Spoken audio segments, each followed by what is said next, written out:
आमचे एस घेऊन गेले होते त्यांना हॉस्पिटलमध्ये. डॉक्टरांनी म्हटलं सर्व ठीक आहे म्हणून हे घरी रिटर्न आले.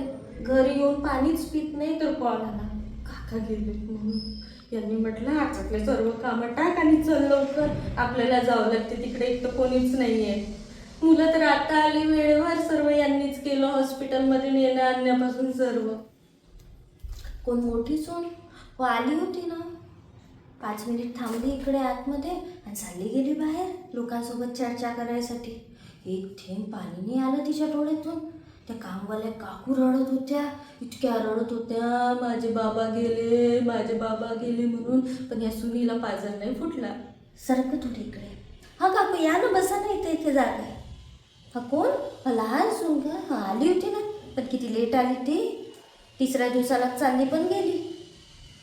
काय बाई यांचं, लॉक लावा लॉक लावा लॉक लावा. आता मला सांगा इथे कोण चोरी करणार आहे हो? काहीतरीच आपलं. हो ना, खूपच पाय दुखत आहेत माझे.